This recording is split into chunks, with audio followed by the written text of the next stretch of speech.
Hi, my name is Lorenzo. I'm going to teach you to muscle up in 3 easy steps. Step 1 will be the pull-up and the dip. Step 2 will be the transition for the muscle up. And then step 3 will be the entire muscle up itself and how to work on it. So for step 1, the pull-up and the dip, there's 2 things that not a lot of people talk about that I want to talk about.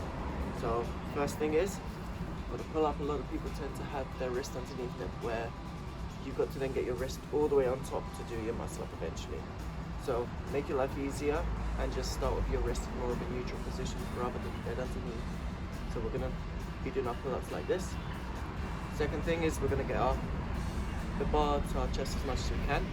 And then with a dip, we want to work as much full range as possible. I'm going to show you on the rings, but it can be easily done the same on a normal dips bar. You can do it on a single bar so that you're doing kind of emulating what you would be doing on a bar muscle up, but in my opinion it's the same. As long as you get full range of motion, that's what people tend to neglect, and it makes their life harder when they try to do a full muscle up on the bar. So let's get into it. I'll show you the pull up and I'll show you the dip that I'm talking about.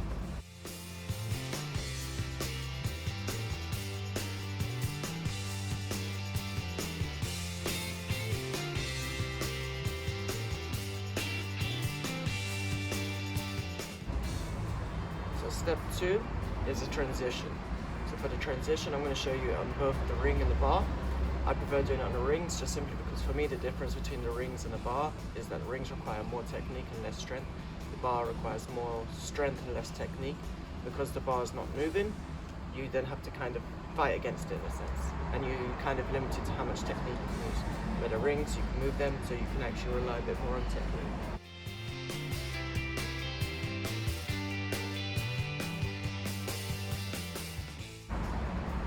On the ground, I go to this position here where the transition is, push up, come down, and I do this part without my feet up.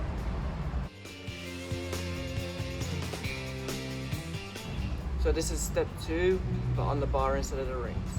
So what you need to look out for now is that, remember, you want to keep your wrist in that position. As you pull up, you want to try and get as low into that position as you can, and you're going to push up. Why we're doing this is because I want you to try and get as close to the bar as possible so you're working in your maximum range of mobility so that you've got as much room for error as possible.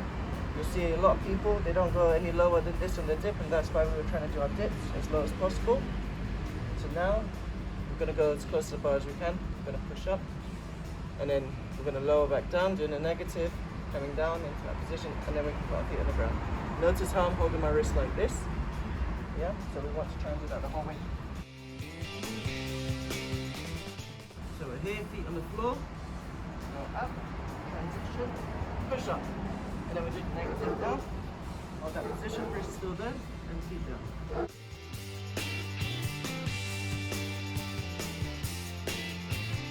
So once you've gotten used to step 2 and you're doing the transition and you're taking weight off of your foot, you can then start to move on to step 3, which is the actual muscle up itself. I'd recommend starting with an elastic because it's the same as basically having someone help you up and help you do it, but at the same time not helping you too much. As you get higher up, it'll help you less, and you can always change what elastics you're using. So I've got a purple one here I'm going to show you it with. So you just got to put one foot in,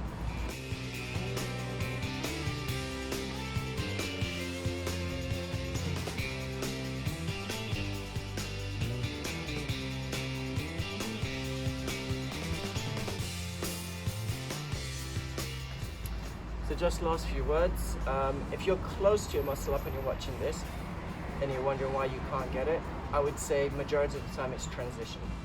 So most people have the strength to do it. Most people say, oh, you need to be able to do 10 pull-ups. For me, I'm going to say you need to be able to do 5 pull-ups that don't change in consistency. So you might be able to do 10, but 5 of them might be really bad. Like first few might be getting into it, the last 3, 4, 5 might not be all the way up. So 5 where you can get your chest in line with the bar, yeah? And then same thing with dips. If you can get all the way down to your shoulders, go into the bar or the rings, perfect. Only 5 needed, and then you can just work that transition. It's all about the transition. If you can get up to that position 5 times, and you can get down to that position 5 times and back up, you can do it. But it's just that transition that you need to work. keep working that transition. And if you like this video, leave a like, leave a comment down below. And yeah, thank you for watching.